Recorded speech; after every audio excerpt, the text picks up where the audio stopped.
जय श्री राम। राम से बड़ा राम का नाम।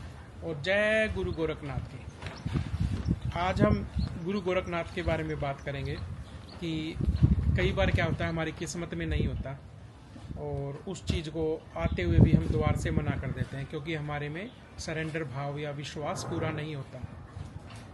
तो ये सब ने आपने सुना ही होगा, पर मैं इसको शॉर्ट करके कहानी को बताता हूँ। एक बार गुरु मच्छिंद्र नाथ, जिनको विष्णु का अवतार माना गया है, वो गांव में जा रहे थे तो एक राजा की पत्नी देखती है कि कोई संत आया तो वो रोने लग जाती है। और जब वो रोती है तो वो कहती है कि बाबा मेरा बच्चा नहीं है, कुछ बच्चा कर दो। तो गुरु मच्छिंद्र नाथ बोलते हैं कि बेटा मैं क्या कर सकता हूँ। तो बोलती है, रे मारे कुल की रे बेल चला दे रे बाबा, महानूंगी शान, मारे कुल की रे बेल चला दे रे बाबा, महानूंगी शान। वो कहती है कि बाबा आगे हमारे कुल की बेल चला दो तो मैं आपका एहसान नहीं भूलूंगी। तो गुरु मच्छिंद्र नाथ उसको बबूत देते हैं और बोलते हैं कि जा बच्चा ये बबूत खा ले और फिर तू एक बहुत ही अच्छे बच्चे को जन्म देगी जिसका काफ़ी नाम चलेगा।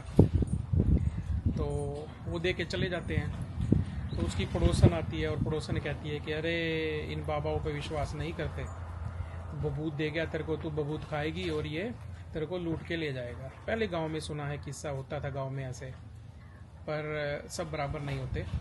तो वो फिर भी उसके बहकावे में आके वो उस बबूत को नहीं खाती। तो फिर वो बोलती है कि मैं क्या करूं। तो वो बोलते हैं कि ठीक है, तू इस बबूत को ना कहीं जहाँ गोबर फेंकते हैं उधर फेंका। तो जहाँ वो फेंक आती है उसके बाद अपना नॉर्मल जीवन जीने लग जाती है।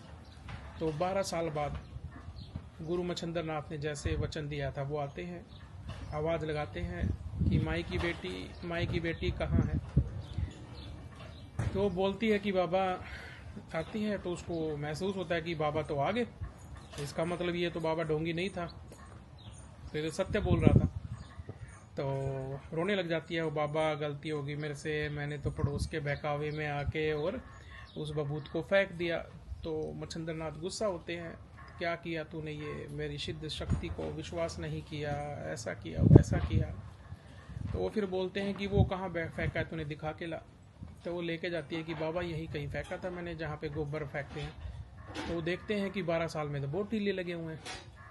तो उसके बाद जब वो देखती है टीलों को, तो टीलों में से वो बोलती है कि तेरे को याद नहीं है। तो बोलती है कि नहीं मेरे को तो नहीं पता, इतने ढेर तो नहीं थे पहले। तो फिर वो ध्यान लगाते हैं और बोलते हैं कि हे पुत्र, यदि तू मेरे को सुन पा रहा है तो आभास दिला। तो गुरु हैं, तो वो आभास दिलाते हैं। तो एक जो गोबर का ढेर लगा था उसमें से आवाज़ आती है। तो जो आवाज़ आती है तो बच्चा कैसे बोलता है, गुरु जी मन बाहर काढ़ ले ओ, हम मन हो गए 12 साल, गुरु जी मन बाहर काढ़ ले ओ, हम मन हो गए 12 साल। तो गुरु मच्छिंद्र नाथ को महसूस होता है कहाँ है। तो वो गांव वालों को बुलाते हैं कि आओ भाई ध्यान से इसको खोदो। तो उधर एक 12 साल का बच्चा बैठा होता है। तो वो फिर जो रानी थी वो मच्छिंद्र नाथ के पैरों में गिर जाती है कि बाबा जी गलती होगी। अब पड़ोसन फिर बोल देती है कि तो तेरा बच्चा है, तो बाबा जी तेरे को दे के जाएंगे। तो वो मच्छिंद्र नाथ से वो करती है, फिर उसका नामकरण किया जाता है गुरु गोरखनाथ का, क्योंकि वो गोबर में हुए थे। तो गोरख और नाथ संप्रदाय से तो गुरु गोरखनाथ का नामकरण किया जाता है। तो फिर मच्छिंद्र नाथ कहते हैं नहीं बेटा, ये तेरे भाग्य में नहीं था, फिर भी मैंने अपने तपोबल से आपको बबूत दी कि आप बबूत खा लो और आप ठीक हो जाओगे और आपको बच्चा भी होगा। तेरे भाग्य में नहीं था, मेरे तपोबल से हो रहा था, बट तूने मेरे को विश्वास नहीं किया और तूने दूसरे के बहकावे में आके उसको फेंक दिया, बच्चा भी हुआ। तो अब भाग्य से कई बार नहीं लड़ सकते हम, किसी की बातों में आके फुल सरेंडर नहीं करते। तेरा आधा सरेंडर था, तेरे को विश्वास था, पर दूसरे ने बोला तो विश्वास नहीं हुआ।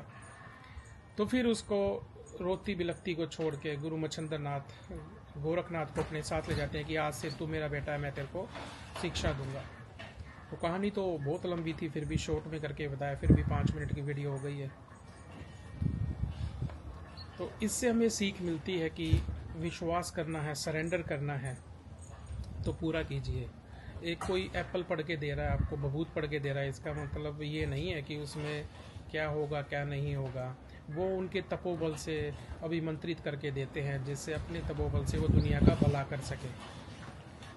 हम उस चीज़ पे शक करते हैं। यदि आपने नीम कुरली बाबा का सुना होगा तो उन्होंने भी कई बारी चीज़ें पढ़ के दी हैं और वो हुआ है। तो कोई भी अच्छे संत हैं और संतों ने जब किया अपने तपोबल से तो आगे आपको फल मिला है। पर आपको भी सरेंडर भाव, सेवा भाव और विश्वास रखना होता है। इसी के साथ 5-6 मिनट होगी नियरली। तो जय श्री राम, राम से बड़ा राम का नाम, और जय गुरु गोरखनाथ की।